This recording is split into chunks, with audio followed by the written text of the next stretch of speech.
Netanyahu to urge full conquest of Gaza as ceasefire talks reach an impasse. Negotiations on a hostage and ceasefire deal in Gaza appear to be at an impasse, with Israeli Prime Minister Benjamin Netanyahu leaning towards expanded military operations and Hamas demanding the humanitarian situation be addressed before it returns to talks. Netanyahu will urge a meeting of the Security Cabinet on Tuesday to support the full conquest of the Strip, according to reports in Israeli media that were described as accurate by a source familiar with the matter. Israel's Ynet cited senior officials close to Netanyahu as saying, "The die is cast, we're going for full conquest. If the chief of staff doesn't agree, he should resign." The source told CNN that the defense establishment opposes an expansion of ground operations in areas where the hostages are believed to be held, as it would risk putting them in harm's way. The report was criticized by a group of mothers of Israeli soldiers, saying it would be fatal for both hostages and soldiers. The Palestinian Authority called on the international community to intervene. Asked about plans to widen the military campaign, Israeli Foreign Minister Gideon Saar said Monday it reflected a wish to see all the hostages come back and the wish to see the end of this war after the talks for a partial deal were not successful. It's unclear whether the Israeli government's approach is in line with that of U.S. President Donald Trump's Middle East envoy Steve Witkoff. Witkoff spent 3 hours with the families of Israeli hostages on Saturday, and the Hostages and Missing Families Forum quoted him as saying that the plan is not to expand the war but to end it. "We think the negotiations should be changed to all or nothing. End the war and bring all 50 hostages home at the same time. That's the only way. We have a plan to end the war and bring everyone home," Witkoff reportedly added.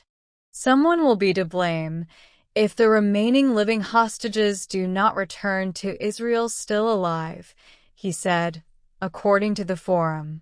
When asked, Witkoff's team did not offer any further information on the special envoy's comments. Trump said Sunday that Witkoff would likely be traveling to Moscow later in the week. 50 hostages remain in Gaza, at least 20 of whom are believed to be alive. There was widespread shock in Israel at the release of images by Hamas at the weekend of 2 of the hostages, Eviatar David and Rombraslavsky, looking weak and emaciated. Netanyahu said the images demonstrated that Hamas don't want a deal. "They want to break us with these horrifying videos, with the false horror propaganda they're spreading around the world." However, the Families Forum warned the government against expanding the military campaign in Gaza.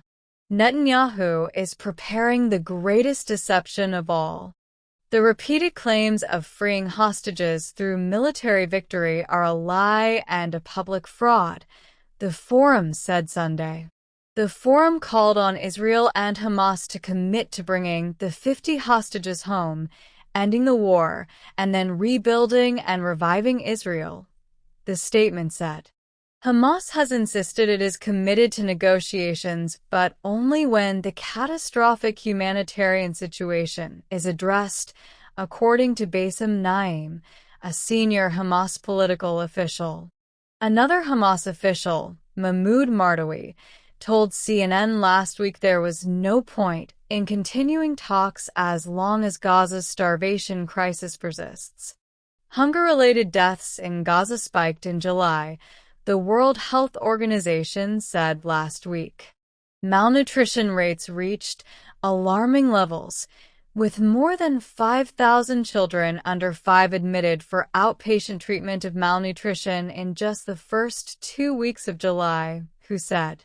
The Hamas-controlled government media office in Gaza said Monday that 600 truckloads of aid were needed every day to alleviate the hunger crisis and claimed that in the past week an average of 84 trucks a day had entered the territory. COGAT, the Israeli agency supervising the delivery of aid into Gaza, said Monday that more than 200 trucks were collected and distributed by the UN and international organizations on Sunday. But many of the trucks that do get in are looted, either by desperate civilians or organized gangs. The United Nations said on Friday that nearly 1,400 people have been killed since the end of May while seeking food, 859 in the vicinity of sites run by the U.S.-backed Gaza Humanitarian Foundation, GHF, and 514 along the routes of food convoys. The UN said that most of the killings were committed by the Israeli military. 30 people were killed on Sunday while trying to get food, 19 of them in the north and 11 in the vicinity of an aid site run by the GHF in Rafah, according to the Palestinian Health Ministry. CNN has reached out to the Israeli military for comment.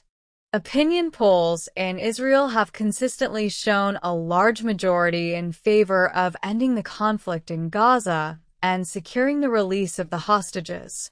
A new survey by the Institute for National Security Studies found that 38% of Israeli Jews thought it was not possible to disarm Hamas. 57% thought it was possible. On Monday, hundreds of retired Israeli security officials urged Trump to pressure Netanyahu to end the war in Gaza. It is our professional judgment that Hamas no longer poses a strategic threat to Israel, the former officials wrote in an open letter shared with the media on Monday. At first, this war was a just war, a defensive war, but when we achieved all military objectives, this war ceased to be a just war, said Ami Ayalon, former director of the Shin Bet Security Service. But far-right members of the government are pushing for the occupation of much of Gaza and measures to encourage its population to leave the territory altogether.